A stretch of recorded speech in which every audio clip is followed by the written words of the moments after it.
Hello and welcome to this ESOL lesson planning. My name is Robert Martinez, and today we're going to be looking at how to plan a receptive skills lesson. Now, as we said before, this screencast is for people taking the CELTA course. Obviously, while on the CELTA course, most lessons and most centers will have lessons that go from 20 minutes to 1 hour, as it is the discretion of the center how to spread the 6 hours that are a requirement for the course. But on this course, we will be looking at lessons that are 40 minutes long. Now, obviously, these parameters also hold true for lessons that are longer. The only thing that you need to do is just readjust the suggested timings here. Let's start by looking at receptive skills. On a different screencast, we'll be looking at how to plan a lesson where the focus is grammar, functions, and vocabulary following a guided discovery framework. Today we're going to be looking at how to approach reading and listening skills. We know that if following that, basically we would start every lesson with a lead-in and warmer, then that there would be a pre-teaching vocabulary stage if necessary. Please note that is very, very important, because it is not always necessary to pre-teach vocabulary.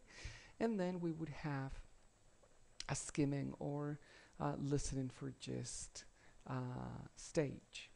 This one would be followed by a scanning or listening for detail stage, then possibly, not necessarily, but possibly also then a drawing inferences stage, or reading between the lines, and then finishing the skills work with a post-skills stage, sometimes called extension of those skills work, where there's no language work, because it's obviously post-skill, so there's no language to work on, and then finishing with a feedback stage. Now let's take a look at each stage in detail.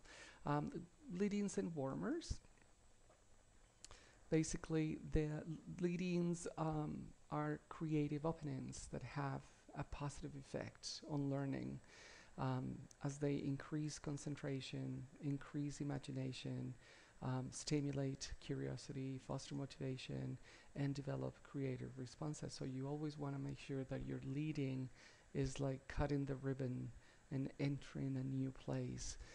Some ideas for leading and warmers could be having a Wordle. Wordle is an application, a free application that you can find on the internet, which allows you to input text, and then it creates a word cloud. So a Wordle could be a possibility. You take the text from the main text or the script, if it is a listening lesson, and then create a Wordle for the students to then look at and try and guess what the main topic is, or what the theme of the reading, or the main topic of the reading or the listening is.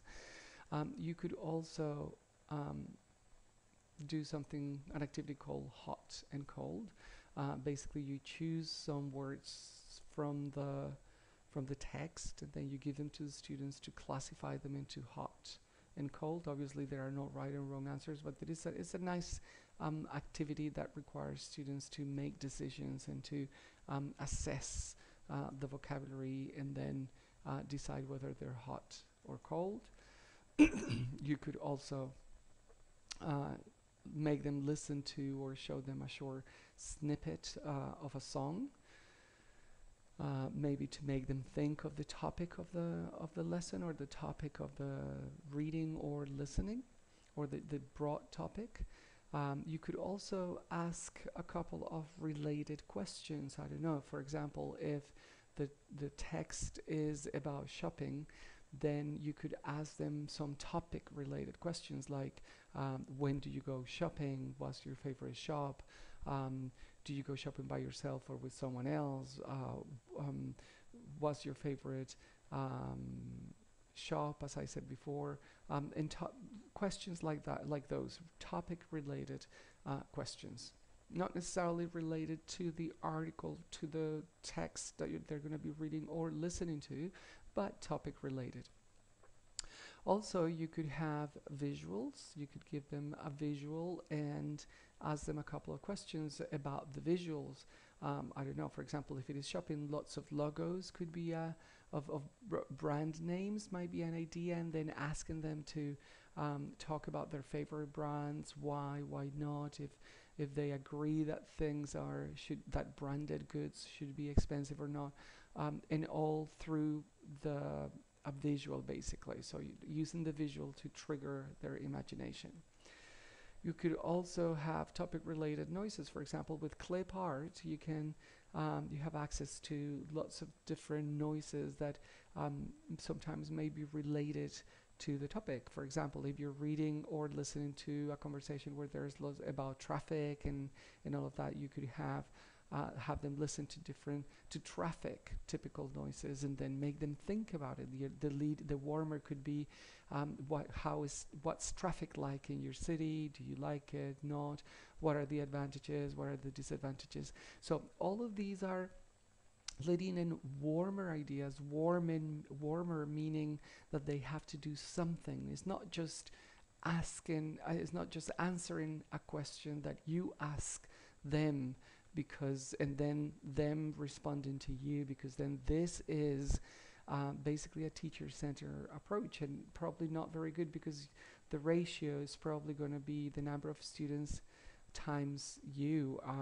You speak basically the number of students you have. If you have 10 students, you speak 10 times while they only answer one of your questions. Another idea could be realia. So you bring in realia or props, basically. If you're talking about food, or the text about food, or is about clothes, then bringing in real clothes or real food to show them. And then asking them, obviously the warmer would always be a task. The warmer should always be a task. So if you bring in clothes, because the text or the listening is going to be about clothes, then some warmer ideas could be, what are your favorite clothes? Why? What's your favorite color? Where do you usually buy your clothes? And the like. Another idea could be playing charades. Basically, you mime, or in groups, they mime the main topic of the lesson, not necessarily the one for the article. Obviously, you need to bear in mind that if you're going to be using the topic of the article, then later on in the next stage, where in the listening for gist or reading for gist, then you wouldn't be asking what's the article about, or imagine or predict what the article is about, if it is clear that the topic has been addressed in this section. So there you go. We have basically 2, 4, 5, 6, 7, 8 different ideas for lead-ins and warmers. Do take some time to watch my screencast on specifically lead-in and warmers, where I take these ideas further and I show real examples of how it can be done. Now that we have an idea of what a lead-in and warmer is and how we can do it, then let's take a look at pre-teaching vocabulary if necessary. Now, some ideas for pre-teaching vocabulary. Pre-teaching vocabulary, we say if necessary, because sometimes it is not really necessary. Harmer says that if there are 3 or 4 or 5 words that are going to stop them from being able to answer the comprehension questions, whether they are for gist or for detailed information, then you just eliminate that barrier by just giving them those 3, 4, 5 words that they need before they actually read or listen to a text. Some ideas could be have a visual word matching exercise where they, on one side they have the visual, on the other one they have the word, and then they have to match it. Obviously, it would not be more than 3 to 5 to 6, maximum 7 words, because the idea is that we want to make sure that they are able to answer the gist question or the detailed comprehension questions. Now, how do you work out which vocabulary to pre-teach? You need to go and look at the question and the answer for the gist stage. You need to go and look at the question and the answers for questions and answers for the detailed information stage or scanning stage. And then you need to look at the question and answer for the drawing inferences stage, and then see which words they're likely not to know and therefore need. So it's not pre-teaching vocabulary, random vocabulary. So this is very, very important, that it is not random vocabulary. Now, another possibility would be for students to make, brainstorm and make a list of the words that they think they will hear the topic is about, which this one in this case is also hand in hand with the gist or skimming task. You could also mime some of the vocabulary. Remember that because it is usually very few words, then this can be done quite quickly. Then you could also have, for higher levels or for students that you want to challenge them a little bit more, you could have a word definition matching exercise. You could have visuals for students to make a list individually. So you give them the visuals and then they have to make a list individually and then check. Is also a possibility. Now, remember that this stage, pre-teaching vocabulary, you deal with meaning only. It's only meaning that we're looking at. You don't look at pronunciation, at form, at what they mean in the different contexts, because here is just those words that they need to be able to answer the skimming or reading for gist task or listening for gist task, or the detail questions in the scanning or listening for detail information stages. Okay, now let's take a look at the skimming or listening for gist. What can we do in that stage? There are different possibilities. You could either make them make predictions so that you give them a purpose for listening or reading, listening to the text or reading the text, and then after listening or reading, then they can check. You could also give students one true or false question that recaps the global meaning of the text. So you have to be very careful here. Ideally, it would be a question that is not too specific, but that somehow makes them get the idea of the whole text. You could also give them pictures to match with extracts. This is you can see them in different course books that they use this often. Another possibility would be for students to order the pictures of the text as they listen or as they read, depending on whether you're skimming or listening for gist. Another idea could be to read and listen and then choose a picture that best describes the topic. Obviously, in skimming or listening for gist, this is done fast, it's done quickly.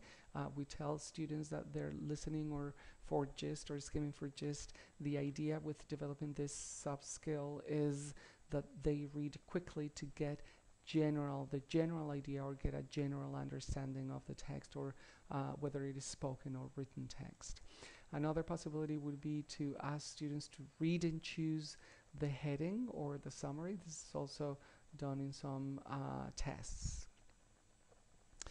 Okay, so now we go back to scan or listen for details. Now, this stage, there are different ideas. Scanning or listening for details, that we give them more time because obviously it takes it longer, and we usually want them to look for different pieces of information. Some of the ideas that you can apply when designing your scanning or listening for details task is you can ask them to read or listen to the text and correct the information. Maybe we give them information that is not 100% correct. You can ask them to fill in a table, listen and read, and then fill in a table with information that is missing, or order the sentences as they read or as they listen. Um, it could be they could be given a gap fill exercise. However, I would say please try not to, because the gap fill exercise is the exercise that is abused. I mean, everything is gap fill, and it can be very boring. Um, I mean, you can use it once, but there are so many other different possibilities that there's no point in always using one.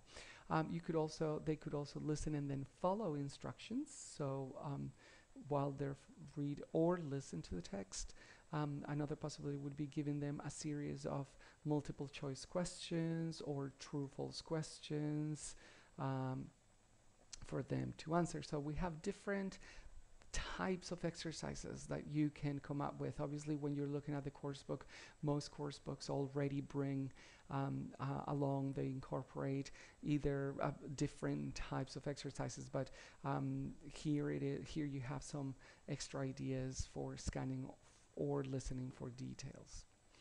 Now, going back, the next stage would be drawing. The next stage would be drawing inferences, or reading between the lines. Now, this is very important because sometimes it is not possible. Some texts don't allow you to listen for information between the lines or read between the lines. So this would be, if possible, if the text allows it. Obviously, if there's no drawing inferences stage, you would probably have 2 or 3 scanning or listening for details tasks. And you will see that you would have enough time for that in a minute. Now, let's look at some drawing inferences. Obviously, here the idea was that to get you thinking about his job. What's he doing? So he's looking for information, for clues, for evidence. In the same way, when we draw inferences, is basically what Sherlock Holmes used to do when he said, "Elementary, my dear Watson." He would have made those inferences that would have led him to discover the truth. So we need to read between the lines in this stage. So in drawing inferences, some texts are plain, straightforward, easy peasy, so it is not possible to read between the lines. Therefore, you don't do it. If you're doing it, then obviously it's important to tell the students why we do need sometimes to read between the lines when we read an article, and we can ask them to think whether the author is in favor or against the topic or the issue, and that we can see that through the adjectives used, if they're all positive, if they're all negative, and things like that. If it is a listening, we can ask them to think whether they really like the topic or whether they're happy or not, and as a soft skill. Now, we have finished with the skills work, so skimming, scanning, drawing inferences. Very important to understand that there are lots of other sub-reading and listening skills. On a CELTA course, we tend to develop and focus on mainly those 3. So it doesn't mean that those are the only ones. There are lots and lots of other soft skills, but obviously because of the length of the course and the intensity, we only focus on these 3 that may be the most important ones. Some people don't even look at drawing inferences, but just skimming and scanning. So it depends on the approach, but I would say that those 3 are basic and very important. Now that we have finished with our skills work, we're going to look at the post skills or extension, where we do no language work. If the post skills stage is where we want a reaction from the students, a reaction on what they heard or what they read. So let's look at some possible ideas. Now, when we listen to someone or to something, or we read something, we usually have a reaction to what we read or what we heard, and usually 2 things may happen. We tend to either tell others what we think about what we read or listened to, or we write about it. So in this stage, post skills, there's no language work, but mainly either speaking or writing as a reaction to what they read or listened to. So that's very, very important, that it is not language practice. So you cannot give them work on adjectives or grammar or vocabulary or grammar or functions, because there was no language work in the previous sessions, in the previous stages of the lesson. Now let's go back, and then after you've done that, obviously while they're doing that post skills work, you would be listening to them, so you can gather information to give them some feedback. So let's look at some ideas on how to give feedback. Obviously, after they've read the article or listened to the track, and then you ask them to talk about it or read about or write about it in the post skills stage, and you were monitoring, you were probably gathering information. So some feedback that you could give would be some error correction on what the student said or wrote in the post skill stage. You could give them yes, no, true, false questions for them to answer briefly in relation to language that they used in the post skill stage. You could have A or B questions. You could do some whiteboard work, drawing, tables, etc., where you, in how you give that error correction, or you make them think about the language they used. You could use some timelines to clarify what they said, in case there were any problems with tenses. So these are basically just some ideas on how to give some feedback at the end of a receptive skills lesson. Now let's go back to our main page and let's look at the timing. So remember, it is a 40-minute lesson, so we suggest that 3 minutes for the lead-in and warmer, between 3 and 5 for pre-teaching vocabulary, if you are pre-teaching vocabulary. If not, obviously you will have more time for the other tasks. About 5 minutes for skimming or listening for GIST tasks. Remember, you always have to set up the task, parent share, let them share together, parent share, and then give them feedback. Then we have scanning or listening for details, so between 10 and 12 minutes. So you have here a lot more time. That's why before I was saying that you could easily have 2 or 3 scanning or listening for details tasks. Obviously, this also depends on the length of the text and the level of difficulty of the text. Then you have 5 minutes, suggested 5 minutes for drawing inference if possible. If not, obviously again you would have more time for the other, for either skimming or listening for gist, or scanning or listening for details. And then 5 to 7 minutes for post skills, where they talk about the text or they write about the text. And then about 3 minutes for feedback, for a total of 40 minutes. Okay. Okay. Well, this was a quick screencast on how to plan a reading or listening skills lesson, receptive skills lesson, with suggested timings and lots of ideas for each stage. So I hope you enjoyed it and that you will be watching this one. Remember, I also said that I prepared another screencast only on basically lead-ins and warmers, with lots of ideas and examples of how I incorporated those ideas into a text. So thank you very much for watching, and do pay attention to all the different stages, the timing, and look out for my next screencast, which is on how to plan a lesson where the main focus is language, so grammar, functions, or vocabulary, following a guided discovery approach. Thank you and goodbye.